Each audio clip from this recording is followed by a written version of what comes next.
She was the people's princess. Yari igikomangomakazi cy'abaturage kandi ni gutyo bizaguma. And that's how she will stay, how she will remain. Yaba mu mitima yacu ndetse no mu buryo tumwibuka ubuziraherezo. In our hearts and in our memories. Forever. Uyu yagarukaga kuri Princess Diana, umugore wa mbere w'igikomangoma Charles. Abangaba baje gutandukana nyuma y'uko uno mugabo kenshi akomeje kumuca inyuma kuri Camilla paka, ari nayo kugeza uyu munsi basigaye babana nk'umugore n'umugabo.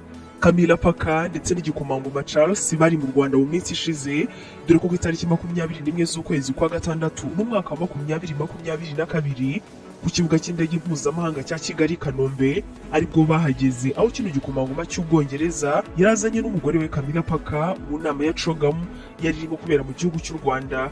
Abanyarwanda n'abanyarwandakazi babagaragarije urugwiro kuva bageze mu Rwanda, ndetse ahantu hose bagarutsweho kuko nyine bano n'abanyacyubahiro bamwe mu bari bakomeye bitabiriye ino nama. Bombi bagera mu Rwanda, Prince Charles yageze henshi ndetse anakora byinshi, yabanakirwa na Perezida w'u Rwanda Paul Kagame.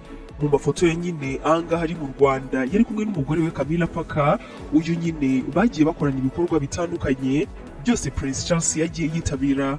Nyamara iyo amateka adahinduka bigakomeza uko byatangiye, Prince Charles yari kuba agaragiwe na Princess Diana aho kuba Camilla uyu mugore bazanye mu Rwanda. Inkuru y'urukundo rwa Camilla paka ndetse n'iki gikomangoma cy'Ubwongereza ni inkuru benshi bavuga yuko yuzuyemo ubuhemu, abandi bakayita akagambane, nyamara abandi bakavuga yuko ahubwo ari inkuru y'urukundo idasanzwe yerekana ko urukundo rubaho kandi ko icyo waba uri cyo cyose ushobora gukunda umuntu nyamara utabyemerewe ariko kandi ugakomeza ukamukunda. Inkuru ya Camilla paka aba yitumiyemo bwa Charles ku mugore we wa mbere ariwe Princess Diana. Bwa mbere bahera kuri byinshi birimo inshuro yaciye inyuma Diana, nawe nyuma akaza kubyemera baranamaze gutandukana, maze uno mugore Diana akavuga yuko Camilla yamutwariye umugabo. Mu kiganiro yagiranye na BBC mu mwaka w'1995, umunyamakuru witwa Martin Bashir abaza ikibazo n'umugore wa mbere wa Charles baba baramaze gutandukana ati, Your husband renewed his relationship with Mrs. Camilla Parker Bowles. Were you aware of that?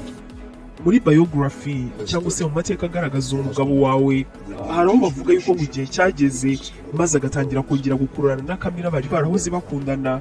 Isi ibyo ngibyo wari ubizi?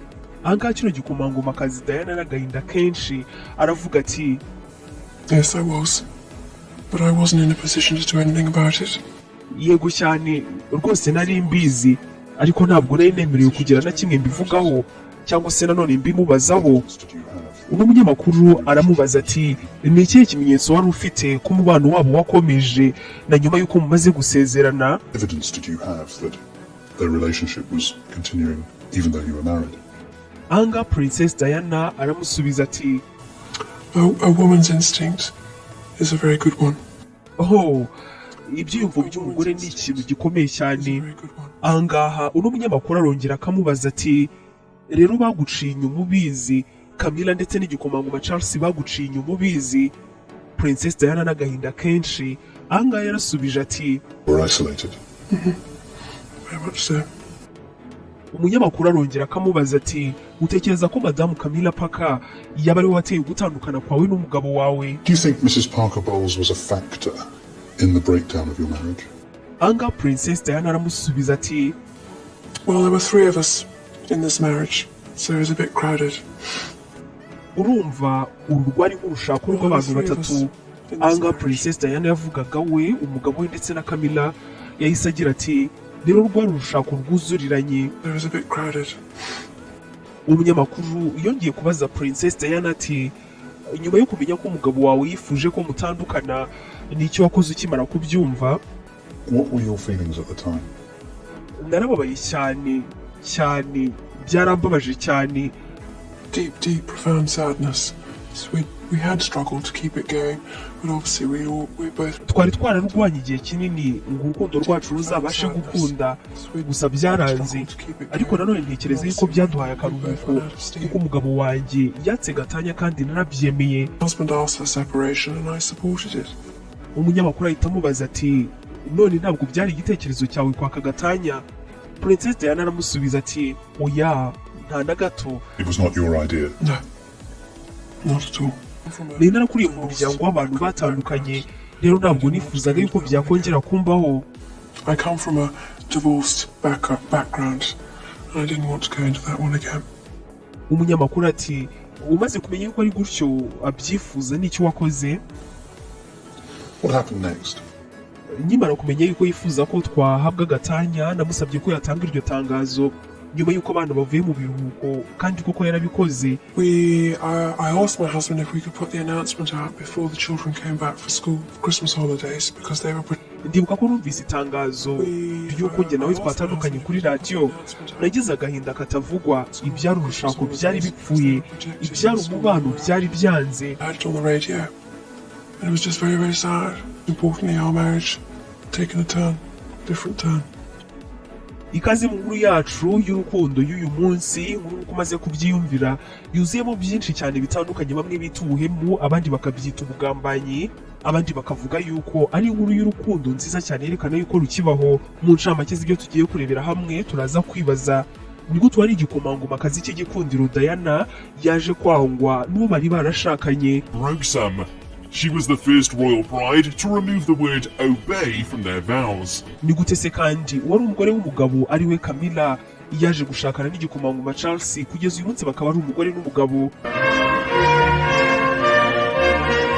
Turaza kandi kwibaza ni gute uyu Charles uyu nguyu uzasimbura umwamikazi Elizabeth ku ngoma mu gihe azaba atanze yaje gutandukana n'umugore bari barabyaranye kabiri kugeza ashakanye na Camilla. Nk'ibisanzwe ugiye kubana nanjye abayo Yvette Sandrine.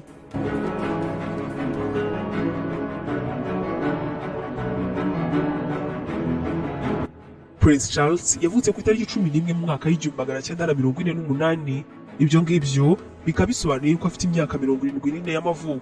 Camilla we yavutse mu mwaka w'1947 akaba afite imyaka 75. Bano bombi bahuye bwa mbere mu mwaka w'1970. Kino gihe bahura bari bakiri batoya kuko Charles yari afite imyaka 22 naho Camilla afite imyaka 23. Nyuma ya kuno guhura abagaruka ku nkuru zabo bose bavuga yuko aribwo bahise bakundana, ariko kandi inkuru ebyiri nizo zizwi cyane za nyuma yo guhura kwabo. Inkuru ya mbere ijyanye no guhura kwabo ni inkuru dusanga muri filime yitwa The Crown, filime igaragaza cyane ibijyanye n'amabanga y'ubwami bw'Ubwongereza kuva kera cyane kugeza none. Ahangaha rero iyo bagaruka ku guhura kwa Charles ndetse na Camilla bavuga yuko ariko kandi mu buryo buzimije ngo Charles yahuye na Camilla nyuma y'uko bamumushakiye wazamumenyereza uko azajya akora inshingano z'abagabo namara gushaka, dore ko byari bisanzwe mu bwami bw'Abongereza kurinda yuko umusore yazashaka akiri imanzi. Ahangaha rero ku myaka 22 ya Charles yashakiwe n'umukobwa wari usanzwe amenyeranye cyane n'abagabo kugira ngo azamumenyereze. Camilla rero nk'uko ino filime ikomeza ibyerekana ikaba ivuga yuko bahuye maze nyuma yo kuryamana igihe kinini bikaza kurangira Charles amukunze maze bombi bakemeranya gukundana. Inkuru ya kabiri ivuga ku bijyanye n'urukundo rwabo ari nayo nabo ubwabo bemera, ivuga yuko ngo bagihura rwabaye urukundo rw'ako kanya ibizwi nka love at first sight, ndetse ngo bahita batangira gukundana kuva ubwo. Ukuguhura kwabo ngo kwaba kwaragizwemo uruhare n'inshuti yabo bombi yitwa Lucia Santa Cruz. Uyu Santa Cruz akaba yararaje kubyemeza koko, avuga ko ari we wabahuje ndetse avuga yuko ngo bahise batangira gukundana kuva ubwo. Iyo ugendeye kuri izo nkuru zombi zigaruka ku guhura ndetse no gukundana kwa Charles na Camilla ushobora kuba uriyo guhitamo, ariko kandi ugendeye kwifitiye ibimenyetso ushobora guhitamo ijyanye n'iyo muri iriya filime yitwa The Crown, ari nayo twamaze kukubwira y'uburyo nyine Camilla yari yaje muri uriya muryango kugira ngo azafashe Prince Charles kumenyera igitsina gore ku buryo ubwo azaba agiye gushaka ari ibintu byari kumworohera.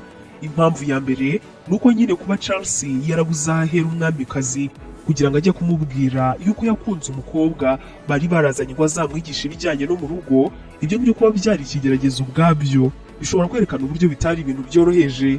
Camilla na Charles rero bakomeje gukundana, ariko kandi Camilla aza kurakazwa no kumva yuko atazashakana na Charles, nyamara ibyari byaramuzanye umuntu yabyita nk'akazi. Ibwami byatangiye gukekwa ko ari urukundo hagati ya Charles na Camilla, ariko kandi abangaba bombi bakomeza kubihakana kuko nyine icyo gihe byari nk'ikizira.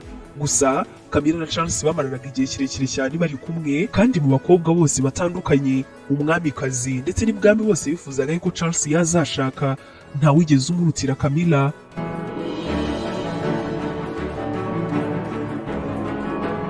urukundo rwabo rwabaye uburyohe mu myaka 3 yose kugeza mu mwaka w'1973 maze bitangira guhwihwiswa nta gushidikanya ko Charles yakundanye na Camilla.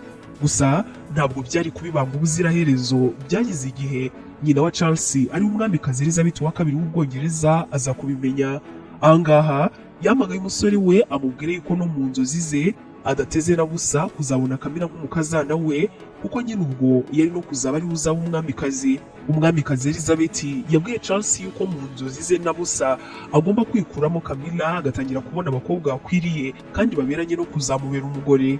Ahangaha rero Charles ngo byaramubabaje cyane kuko n'ubundi yari abizi yuko atashakana na Camilla, ariko kubibwirwa na nyina ibyo nibyo ngo ni ikintu cyamushenguye. Bikaba bigaragara mu nyandiko zitandukanye zigaruka ku bwami bw'Ubwongereza, ariko kandi no muri filime yitwa The Crown imwe yagarutse cyane ku mabanga y'Ubwongereza, nabyo bikaba bigarukwamo cyane. Ahangaha rero Camilla nawe yahise yongera kubuzwa gukurana na Charles, bamubwira ko icyari cyaramuzanye cyangwa se nanone akazi yari afite n'ubundi gasa nk'akarangiye yuko rwose ashobora gukomeza ubuzima nk'ibisanzwe.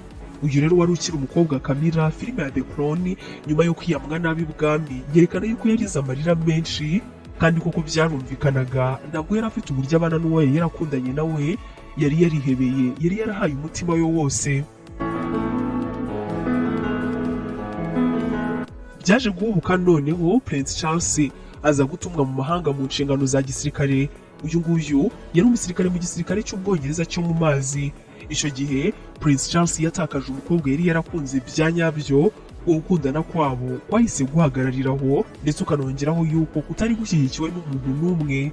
Ahangaha Camilla yahise afata icyemezo cyo kwishakira umugabo kuko yahise ayibona yuko Charles batazabana, ndetse kandi akaba yaranabizi neza ko nubwo babana ibijyanye n'urukundo rwabo bitazigera bihabwa umugisha n'umwamikazi. Camilla yahise asubirana n'umukunzi we wa mbere wari n'umusirikare mu ngabo z'Ubwongereza. Uyu nguyu akaba ari Letona Andrew Parker, dore ko bombi bari baranigeze gukundana, bongeye gusubukura urukundo rwabo. Aba bahise biyunga ndetse banakumbuka ku itariki 4 z'ukwezi kwa karindwi umwaka w'1973.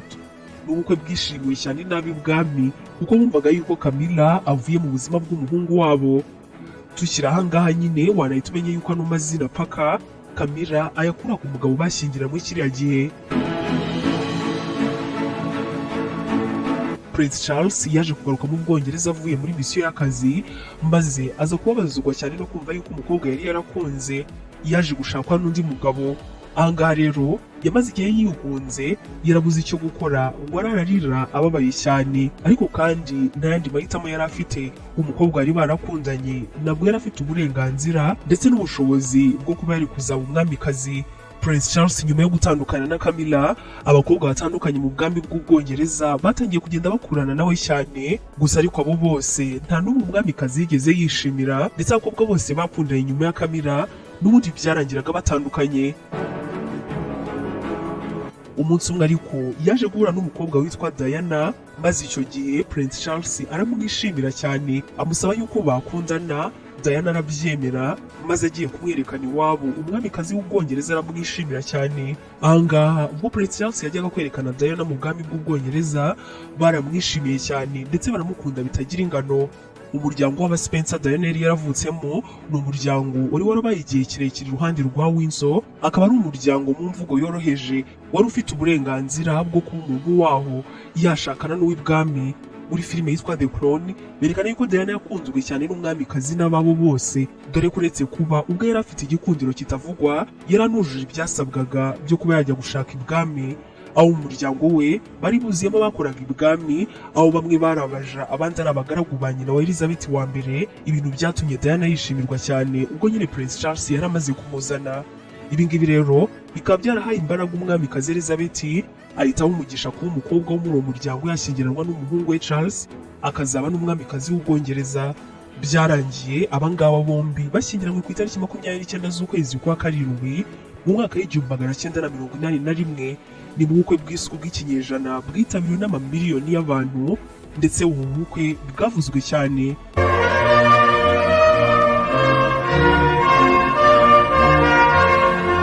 Kugeza uyu munsi mu bwami bw'Ubwongereza nta bukwe burabusimbura, yaba ari mu bwarebwe cyangwa se mu bwakurikiranwe n'imbaga y'abantu.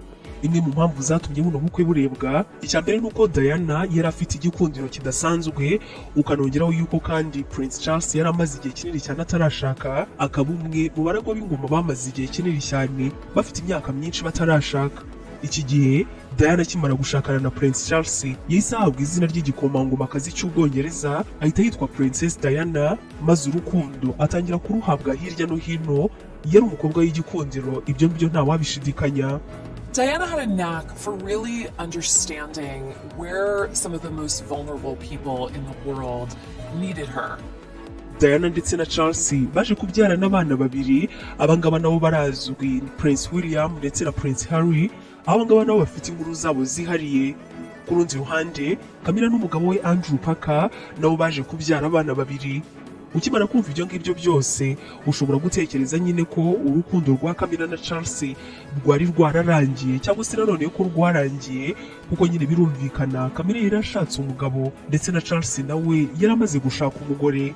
Nyamara ahubwo ahangaha nibwo yari yagiye kuvuka inkuru zidasanzwe zaje kuvugwa imyaka myinshi, inkuru zo gucana inyuma hagati y'izo ngo tumaze kukubwira, ibyaje gutuma urugo rwa Charles ndetse na Diana rusenyuka, kandi rugasenyuka mu buryo bubi cyane.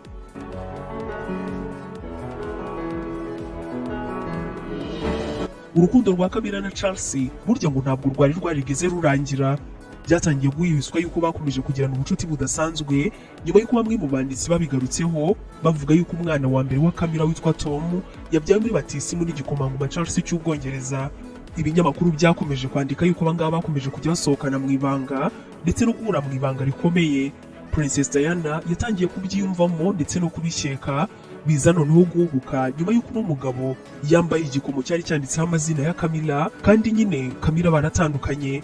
Diana yabajije Prince Charles iby'icyo gikomo, maze ngo Prince Charles amubwira nabi cyane, amubwira yuko ibyo ngibyo atari business imureba, ko icyo agomba gukora gusa ari ukubyara, kuko ari nayo mpamvu yashatswe muri uwo muryango. Mu myaka ya za 80, umwana wa Prince Charles na Princess Diana nabwo watinze kugaragaza ibibazo bitandukanye, ndetse Ubwongereza bwose buza kumenya yuko bakundaga, ko igikomangoma cyabo Diana arimo aracibwa inyuma n'uwari kuzaba umwami wabo. Amakuru yagiye hanze ku mwamikazi Elizabeth wa kabiri ariwe wahatiye umwana we gushakana na Diana, maze agatandukana na Camilla. Ibyo ngibyo rero byatumye noneho Charles na Diana batangira kubana nabi cyane. Ibyo ngibyo byiyongeraho yuko Diana yari afite igikundiro kidasanzwe, maze bigatuma avugwa cyane kurenza Charles. Nanone ibitangazamakuru byongera kugaruka ko Charles amugirira ishyari, ko ariyo mpamvu atamwishimira, dore ko abo bajyaga hose rimwe na rimwe batabonaga Charles, ariko kandi Diana bagakomeza kumubona. Ibyakomezaga kurakaza kino gikomangoma cyane. Diana yakoze ingendo zitabarika ku isi mu bikorwa by'ubugiraneza, arimo n'ibyo yakoreye muri Afurika, akora ku bantu bababaye nyamara byari bibujijwe, cyangwa se nanone umuntu wo mu bwami bw'Ubwongereza ajya gukora ku bantu ubundi akambaraga, ariko kandi Diana we yabakoreshaga intoki ze, kandi akomeza kwigarurira imitima y'abantu, batangira noneho kumwita igikomangomakazi cy'abaturage. Diana yakundaga abana bitavugwa, agasura abarwayi ba sida, nyamara ino ndwara igifatwa nk'ihamura abantu, Diana agahobera abarwayi bayo. Ibyatumye akundwa uretse no kurenga Charles, ahubwo anakundwa kurenza abo mu bwami bw'Ubwongereza bose biteranyije. Uyu mugore wa Charles yari afite igikundiro, ibidashidikanywaho uwari umuzi wese uwabashije kumenya amakuru ye avuga yuko igikundiro yari afite rimwe na rimwe byanageze aho ngaho, aho mu bwami bw'Ubwongereza bagatangira kuvuga yuko ngo ahaba hari indi myuka cyangwa se ikindi kintu kibyihishe inyuma.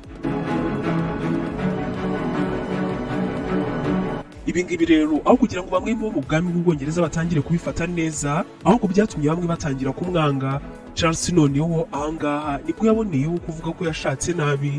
Byiyongereyeho no kuba Charles yararushaga imyaka 13, nabyo byatumye umubano wabo uzamba kurushaho, maze umuryango washakanye wishimye ahangaha utangira kwangirika cyane. Mu gihe bano bombi batangiraga gushwana no kutumvikana, urukundo rwa Prince Charles rwarimo rukomera cyane kuri we na Camilla, nawe utari warigeze umwanga. Camilla na Charles ibyabo byakomeje kuvugwa n'ubundi mu itangazamakuru ry'Ubwongereza, ariko kandi mbere y'umwaka w'1992 benshi batekerezaga yuko ari Diana wasaze, yuko iby'urukundo rwa Camilla ndetse na Charles nyamara byaba ntabihari. Mu mwaka w'1992 isi yose yatunguwe n'amajwi ya Charles na Camilla, yo mu mwaka w'1989 yashyizwe hanze barimo baraganira nk'abantu bakundana bavuga ukwishimana kwabo nk'abantu basanzwe baryamana. Prince Charles's first real love when they met in the early 70s. Abangaba bavuze uburyo buri umwe ahora akumbuye undi, bagaruka ku bintu bijyanye no kuryamana kwabo. Ibyumvikanishaga yuko Camilla yacaga inyuma umugabo we ndetse na Charles nawe akaba yaracaga inyuma Princess Diana, ibyababaje benshi. Maze ano majwi atigisa uretse Ubwongereza ahubwo n'isi yose muri rusange. Bamwe mu Bongereza ano majwi yarabarakaje cyane, maze ahangaha batangira no kurwanya yuko umunsi umwe Prince Charles yazaba umwami wabo. Aya majwi yahawe izina rya Camilla Gate n'itangazamakuru ry'Ubwongereza, ni kimwe mu bintu byavuzwe mu bwami bw'Ubwongereza bitazigera byibagirana.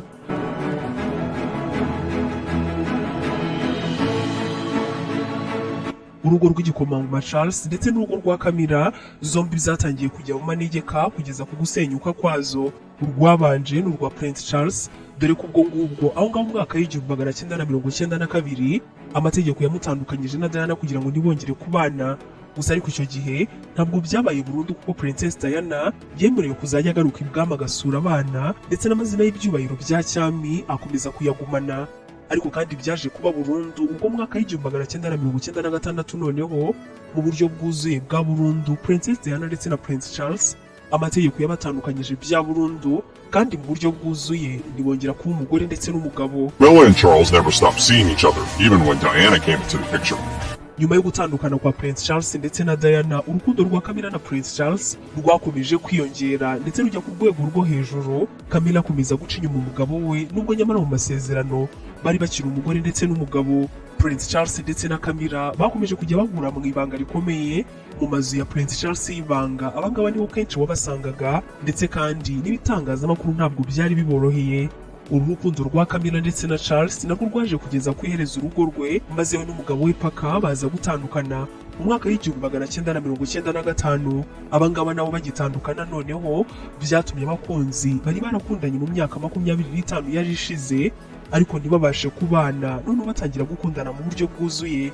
Nyuma y'umwaka w'1996 ubwo mu mategeko Princess Diana ndetse na Prince Charles bari bamaze gutandukana burundu, nibwo Camilla ndetse na Charles ibyabo byatangiye kujya hanze ndetse bongera gusubirana no gukundana mu buryo budasanzwe. Ni ibintu byashenguye cyane umutima wa Diana, aho nko muri no interview yakozwe n'umunyamakuru witwa Martin Bashir wakoreraga BBC icyo gihe babiganiriye. Umunyamakuru uretse kumubaza ibijyanye n'urugo rwe abanamubaza ku bijyanye n'ubuzima yari abayemo ibwami ubwo yarakiri igikomangomakazi. Umunyamakuru atangira abaza Princess Diana ati, umuryango w'ibwami wakira ute iyo depression wagize nyuma yo kubyara? Princess Diana aramusubiza ati, Maybe I was the first person ever to be in this family who ever had a depression. Birashoboka yuko hari ari igihe umuntu wa mbere w'urwo muryango wagize no depression cyangwa se nka mu wa mbere wabyerekanye ku karubanda. Urumva rero byari biteye ikibazo cyane kuko niba utarabibonye mbere niba utubana nabyo. Obviously that was daunting because if you've never seen it before, how do you support it? Umunyamakuru ati, utekereza yuko hari icyo byangije ku rushako rwawe? Princess Diana wari urimo kuvuga ku bijyanye n'uburwayi yagize nyuma yo kubyara asubiza n'umunyamakuru ati, It gave everybody a wonderful new label. This Diana's unstable. Yego, byahaye buri wese ahantu heza kandi hashya ho kuvuga ngo umusazi ko ntazi ibyomba ndimo. Kubw'amahirwe make ibyo byagumyeho imyaka yose. Iyo nta muntu n'umwe urimo kukumva cyangwa se ukaba wowe wumva yuko nta muntu uri kukumva, ibintu byinshi bitangira kubaho. Nibwo rero natangiye kujya nikata, nashakaga ubufasha ariko rimwe na rimwe abantu babifataga nk'aho nkeneye yuko banyitaho cyangwa se ko nibonekeza. Bumvaga yuko mbona urukundo rwose nkeneye mu bantu bo hanze, nyamara nari nkeneye n'urukundo rw'umuryango wanjye.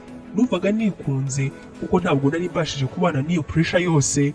Umunyamakuru yongera kumubaza ati, muri biography yasohotse umwaka ushize ivuga ku mugabo wawe igikomangoma Charles nyine, uriya munyamakuru witwa Jonathan Dimbleby wayanditse yavuze ko ngo mwari mutandukanye mu bijyanye n'imiterere, akaba ari nayo mpamvu mwatandukanye n'umugabo wawe. Ibyo byaba ari byo?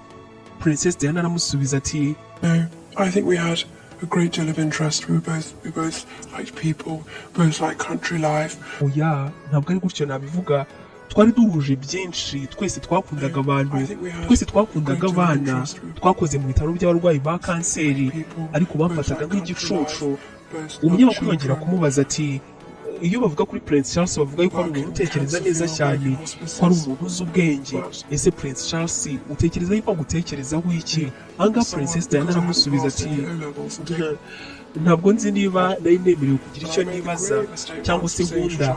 Nkeka yuko nakomeje kuba kakana k'agakobwa k'imyaka 18 kabaye engaged kuri Prince Charles, nta na rimwe nigeze mfatwa nk'umuntu ukuze ngo mbashe kubyubahirwa. I didn't think I was allowed to have any. I think that I've always been the 18-year-old girl. Umunyamakuru yongera kumubaza ati muri iriya biography n'ubundi igaruka ku mugabo wawe ivuga yuko igihe cyageze agatangira kongera gukurana na Camilla, ese ibyo ngibyo waba wari ubizi? Princess Diana aramusubiza ati yego cyane rwose nari mbizi, ariko ntabwo nari nemerewe kugira na kimwe mbimubazaho. But I wasn't in a position to do anything about it. Umunyamakuru ati ni ikihe kimenyetso wari ufite ku mubano wabo wakomeje na nyuma y'uko mwari mwarabanye? Princess Diana ati A woman's instinct is a very good one. ibyiyumvo by'umugore ni ikintu gikomeye cyane. Princess Diana n'umunyamakuru yongera kumubaza ati rero baguciye inyuma ubizi n'agahinda kenshi cyane? Ahangaha yarasubije ati Very much so. hanyuma umunyamakuru yongera kubaza iki gikomangomakazi cy'Ubwongereza ati utekereza ko Madamu Camilla yaba ari we wateye gutandukana kwawe n'umugabo wawe? Do you think Mrs. Parker Bowles was a factor in the breakdown of your marriage? Princess Diana aramusubiza ati urumva uru rwari urushako rw'abantu batatu, rero rwari rwuzuriranye. Do you think the Prince of Wales will ever be king? Utekereza yuko umunsi umwe Prince Charles azaba umwami w'Ubwongereza nyuma y'ibyabaye? Princess Diana ahangaha aramubwira ati I don't think any of us know the answer to that. And obviously it's a question that's in everybody's head. ntabwo ntekereza yuko hari n'umwe uzi igisubizo kuri icyo kibazo, kandi birumvikana ni ikibazo kiri mu mitwe ya buri umwe, ariko ninde ubizi? Ninde uzi iby'igihe kizakora? Ninde uzi icyo hazaza hahishe? But who knows? Who knows what fate will produce? Who knows what circumstances will provoke? Mu mwaka w'1997 nyuma y'imyaka 2 gusa, Princess Diana atangaje byinshi ku bijyanye n'urushako rwe. Yaje gupfira mu mpanuka y'imodoka yabereye mu mujyi wa Paris mu gihugu cy'Ubufaransa. Uru narwo rukaba ari urupfu rutavuzweho rumwe, ibyarwo tukaba tuzabirebera hamwe mu kindi kiganiro.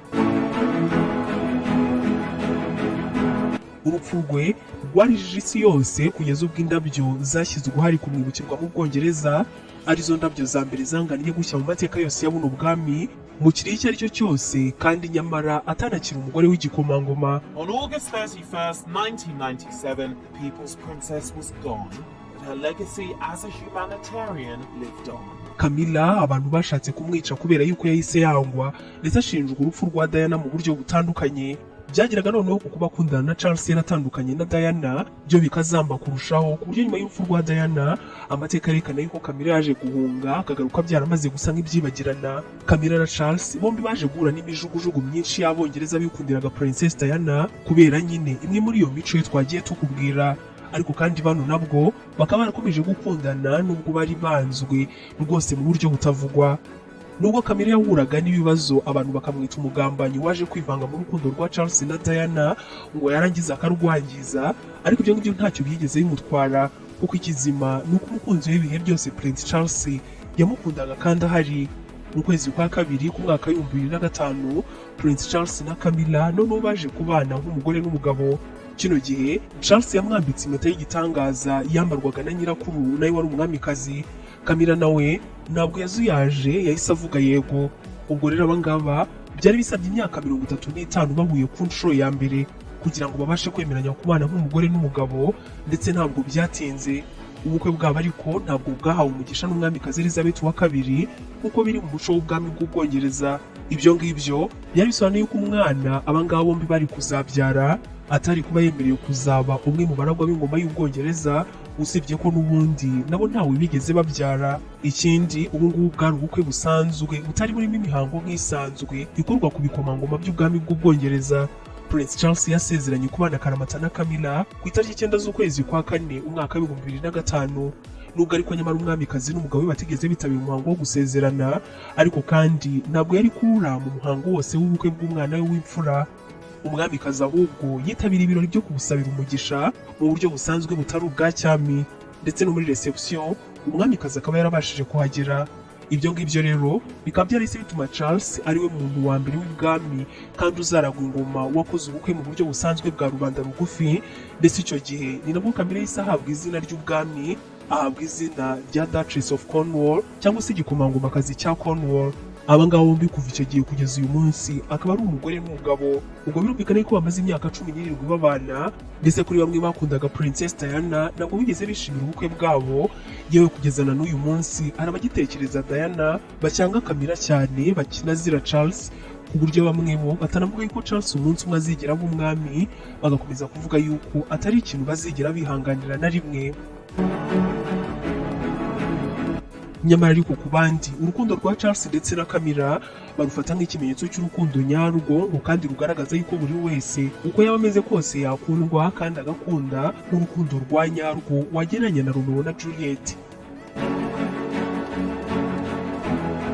Ngiyo rero inkuru y'urukundo rw'igikomangoma Charles cy'Ubwongereza waje gukundana na Camilla nyuma y'uko bamumwoherereje ngo azamufashe kumenya inshingano z'abagabo, ariko kandi bikarangira batandukanye, maze Prince Charles akaza gukundana akanashakana na Diana bakanabyarana, n'abari bakongera bagatandukana, maze akongera agasubirana na Camilla, ari nayo kugeza uyu munsi babana nk'umugore ndetse n'umugabo.